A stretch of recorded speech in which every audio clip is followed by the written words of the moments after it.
can set up over here. You get steps right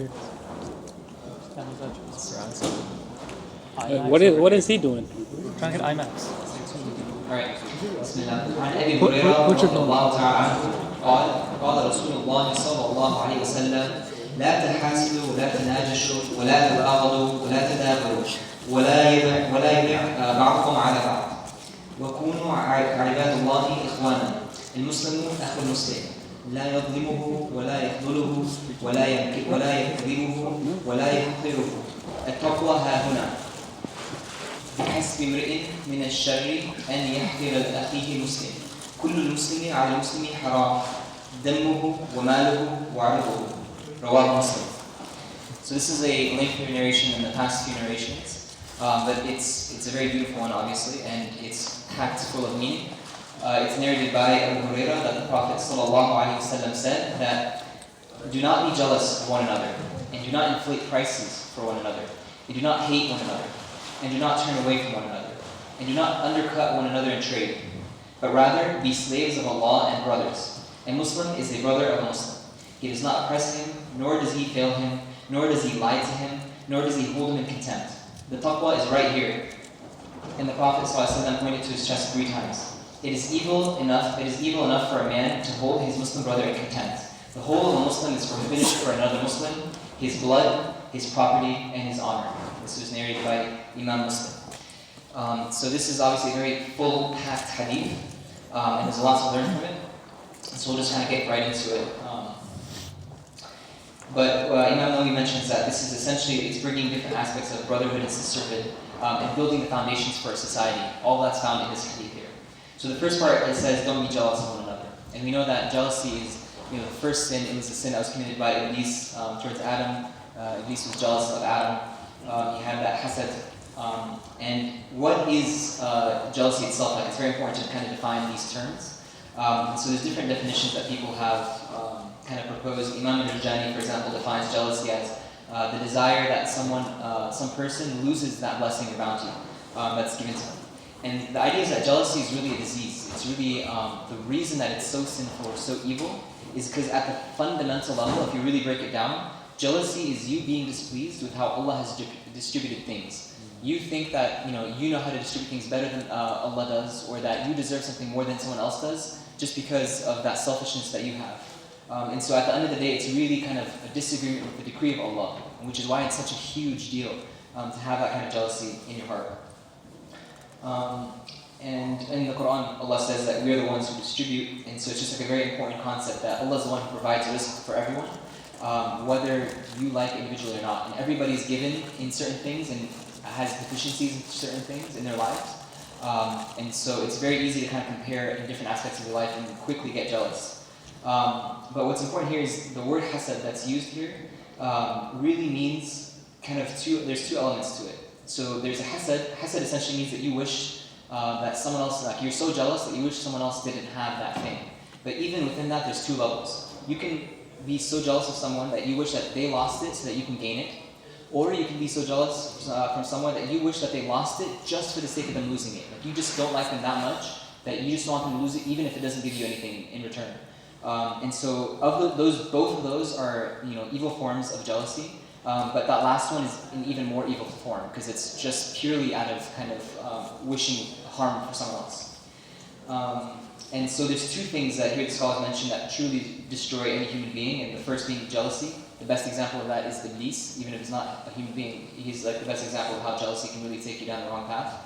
And then greed. And this is like an example of how Adam slipped up in Jannah. Like despite him having all of Jannah, there was that still desire of like that one thing that he couldn't have. And so jealousy and greed are truly like the 2 fundamental things that can tear a human being apart. And here an important point, Hassan al-Basri, he's one of the most famous tabi'een, the people that came after the Sahaba. He mentions here that everybody experiences jealousy. Like it's not wrong. The experience of jealousy itself is not what's wrong.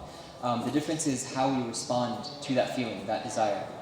Just like any other thing, like we all get hungry, but in Ramadan it becomes haram for you to eat during the times of fasting. We all might experience lust in our lives, but how we respond to that desire is what makes a difference. And the same thing here. It's like how are you going to respond to that experience of jealousy? Are you going to entertain it in your heart? Are you going to keep thinking about it, let it consume you? Are you going to act on it? Or are you going to fight it? In which case you're not going to be blameworthy for the feeling, or you're actually even going to be rewarded for fighting that feeling that comes up. There's also a different kind of jealousy, like, maybe some of you are thinking like, there's also times where you might be jealous of someone, but you don't want them to lose anything from that. That in Arabic has a different word. So the first word was hasad. That's when you want someone else to lose it. In Arabic, the word for being jealous of someone, but not at their expense, is ghibta. Ghibta means basically that you see like a nice car, you wish you had that car, but that doesn't mean you necessarily want the other person to lose that car, or you want that car to get in a car accident or scratch it. That is called ghibta. It's a different word. There is a hadith where the Prophet ﷺ mentions, essentially, let me find it here. The person, so basically, there's only two situations in which jealousy is actually allowed. The person who Allah gave wealth to, and they spent it day and night for good causes, and then the person that Allah gave the Quran to and recites it in the day and night. And those are the two situations that the Prophet ﷺ said that you deserve to feel jealous of those people. And even though he uses the word hasad here, what's meant here is actually ghibta. So hasad is kind of just like a catch-all for jealousy. When you're going to be technical about it, it means causing harm to someone else. So what's meant here is ghibta, but it kind of shows you kind of the extent of how great those deeds are. But nothing else deserves us having jealousy of it. And so what's interesting here again is like that kind of distinguishes two other types of jealousy, even if it is ghibta or hasad. That is one that's worldly, so there's no benefit to it. And an example in the Quran, an extreme form of this is the story of Qarun. Qarun was a super wealthy, very powerful person at his time who was very ostentatious and would show off his wealth. And so he would show off his wealth so much that people all wished and desired that they had what he had, except for a few people of knowledge who would ridicule those people or kind of remind them that his wealth is not going to benefit him in the end. And at the end of the day, it didn't. He was punished and he lost everything that they had. And the people realized how shallow it was to desire these surface things on the surface, but not have kind of the true thing on the inside, the attachment to Allah and having that deen. And that's the other source of jealousy, is being jealous of someone for like their piety or for how attached they are to the deen. And that can be a source of motivation. Obviously, it causes you to be angry at that person or have animosity of that person. That's not healthy. But if it's like kind of like a competitive, kind of like a friendly game where you'd see this in the Sahaba a lot, where one person would donate in charity, and that would motivate someone else to be like, oh, they donated, that means I should donate even more, and they would try to donate also. Or they'd see someone fasting, they would try to fast. So that kind of motivation that you get from seeing other people doing good, that's actually a healthy source of that kind of jealousy. And so kind of we've seen one reaction to it is being jealous and then having animosity and having these kind of like evil feelings that come up, feelings that you would never want anyone else to see inside of you because of how evil they are. The goal is that when, we might not be able to get rid of these feelings and just be totally rid of jealousy, but the goal is instead to react to it with positivity. So you see someone with something that you love, you desire, you wish you had, rather than wishing that they didn't have it or trying to take it away from them, you instead wish good for that person. And you practice this by, you see someone with something nice, you see someone who remembers the Quran, whatever it is, and instead of feeling jealous, you try to make dua for that person. You speak to that person, you speak well of them behind your back. All these things can turn that feeling of jealousy into actually a source of love. Because at the end of the day, a lot of these things that we're jealous of are positive attributes that we see in people, and they could actually be kind of like a source of love or a friendship between you and that person, rather than a source of jealousy. And that kind of comes to this point where Imam Mawardi, he mentions three causes of jealousy. One is you could be jealous of someone because of animosity, you don't like them, they're your enemy. The other one is that you fail to get what that person's gotten. And the third is not being able to share the spotlight. And so those are all like very important things to be aware of, is like where is the source of this jealousy coming from? And of course, like we all know that the Prophet ﷺ said that the evil eye is real, like the evil eye, like someone having jealousy of you and that causing harm on you, is a real thing. So first of all, we don't want to cause that on other people. And the other thing is that a lot of times we, I think, overreact to this hadith by attributing anything that bad that happens in our lives to the evil eye. And that's a kind of extreme end. So like, we don't want to reach that extreme, and we don't want to deny that it happens. So the idea is not to give other people evil eye. Like if you see someone something nice, say mashallah. And you yourself, if you're in a position of privilege, you're in a position where you have something, you can protect yourself by reciting the last 3 surahs in the Quran. And obviously like not being ostentatious, like not showing things off. If Allah has given you a blessing, using it for good. We know that the Prophet ﷺ, for example, he would even forbid children from, not like forbid like it's haram, but like he would advise people not to let their children to go out in public eating fruits, because then it might make other children who don't have fruits be jealous or like feel hungry and wish that they had it. And so he'd ask them to eat it in private. So just that kind of consideration is the opposite of what we see today on like social media, where everyone like as soon as they like get anything good in their lives, they just magnify it and explode it in public. So just being mindful, like how is that going to be perceived by someone who doesn't have that, is very important. And so then the next thing that he mentions is do not do ijasha, which is essentially linguistically it just means something that provokes in a negative way, like like cheating or lying, treachery. These are all kind of forms of najasha. But technically speaking, in a technical sense, usually what it means is essentially like false bidding. So a lot of these things comes up, like a lot of these things that the Prophet told us to stay away from actually come up in business a lot. So false bidding is like an example, like something might be worth like $20, and then it's at an auction, and then someone comes in and bids instead, like you get a friend to come in to bid at $40 or $50. So that way the price goes up and people think it's worth more than it's actually worth. And that person who bid had no intention of actually buying it. So that kind of false bidding, causing inflation, that's all like very harmful to business practices, and it causes animosity between people. And in a society, it's not the foundation of a healthy society. So the Prophet is forbidding us from doing that. And it's kind of also like a reflection on how, business dealings and things that we obviously, like a lot of times in our lives, we put these things in different boxes, like how I deal with my family and my religion and my school and my business. Like these are all different domains in my life. But there's so much interplay between all these. Like how we deal with each other in business is going to reflect in our relationships with one another, and these things are all mediated by our religious beliefs and the conduct and the ethics that we get from our deen. So there aren't these kind of like discrete boxes, and the Prophet is bringing all these things together here. And then وَلَا تَدَاخُلُوا, so like do not have hatred for one another. And unfortunately, this is something that if you go to like a lot of Muslim countries, there's so much hatred for one another, like based on ethnic lines or class lines. Like a lot of racism that's prevalent in the different parts of the Muslim community around the world. And so it's the opposite of this hadith, and you see how much harm this does to our communities. There's a hadith that mentions, you will not enter Jannah unless you believe, and you will not believe until you love one another. Then he mentions, shall I not tell you something that if you did it, it will cause you to love one another? And the Sahaba all said, yes, of course. And he said, say salam to one another. And there's another hadith that mentions the same thing, but then saying that giving gifts to one another.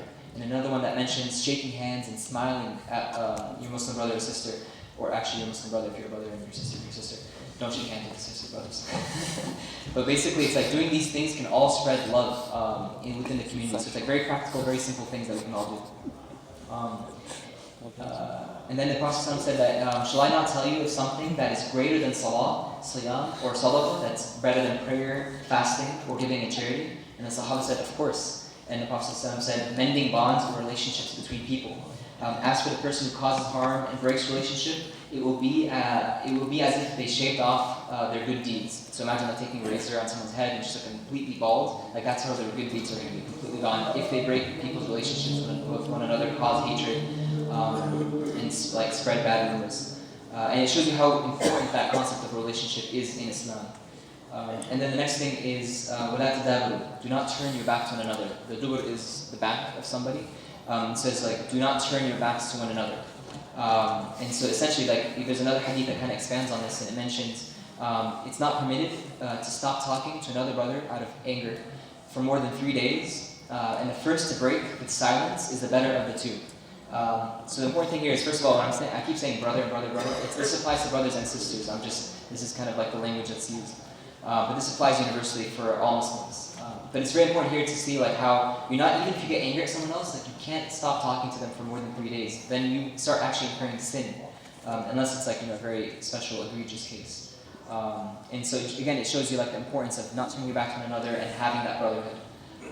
And the Prophet said, I guarantee someone a place in the highest level, a house in the highest level of Jannah for someone who gives up an argument even if they're right. So that again shows you like the importance of a relationship rather than just being right in a concept. And so the next thing he mentions again is something related to business, is do not undercut one another. Undercutting is like when one person agrees, like let's say me and Hassan, we agree on a product, right? Like I'm gonna buy like his laptop for $500 or something. And then we agree on it, we shake hands, we go home, the next day we come, and in the night I find out that Mahmoud actually offered him $750 and he got the laptop instead. So that way they kind of stole the deal away from me. And that's not allowed in Islam. The Prophet is telling us to not undercut one another in that way. And the same thing applies to an engagement, for example. It's like the same situation. If someone is engaged, you can't offer that, your engagement to them unless they've broken it off. In different parts of life, it's the same concept. And then he mentions like be brothers to one another. And then after that he said like be brothers, like the Muslim is a brother of a Muslim. And then he says like 3 things that essentially are the opposite of being a brother, which is do not lie, do not fail him, and do not oppress them. And these are all qualities that you can't have in a brotherhood. If it's an actual healthy brotherhood, like these are things that you're not going to be doing. You're not going to be lying to the person. You're not going to fail them, which means, it's easy to be someone's friend or their brother when things are good. But as soon as something becomes difficult, that person's in a state of need, they need help, it's very easy then to turn away. It's very hard to stay in that relationship. And the Prophet is telling us, don't fail that person in that time of need. Like, be there for that person. That's what a true brother is like. And then obviously do not oppress the person. Do not cause dhulm. Do not wrong the person, whether it's financially or in a relationship or whatever it is. Like, don't backstab them, basically. And then don't look down on other people. And this kind of comes full circle. At the very beginning, we started with jealousy. So you're like looking up at people and you're angry at them. And then وَلَا تَحْقِرُهُ. So it's like don't mock that person, don't look down at that person. And it's kind of like looking down at someone and then also being angry at them for thinking that they're down. And the first thing is obviously mockery just spreads animosity in any group. But the other thing is that you might be looking down at that person, but that person might be actually in a much higher stage than you. And the idea here is like that you don't know what's inside of a person. They might be doing something that you think is haram, or it might be actually haram, and you might think is very wrong. But that doesn't mean that that person is like low in the eyes of Allah. Because at the end of the day, we don't know that person's taqwa. That taqwa is the only thing that you can really, the only real hierarchy that exists amongst us is taqwa. And we can't judge that amongst each other. It's all between us and Allah. But at the end of the day, like everything else that we use to judge one another, like our education, how much money we make, where we work, where we live, all these things are not true metrics for how successful we are. All of it's truly, it's just taqwa. Everything else doesn't matter, actually. So whenever we think someone else is down, we're not using any real metrics. So it's very simple. And even Malcolm X, he mentioned that America is plagued by the disease of class and racism, and I found its cure in Islam.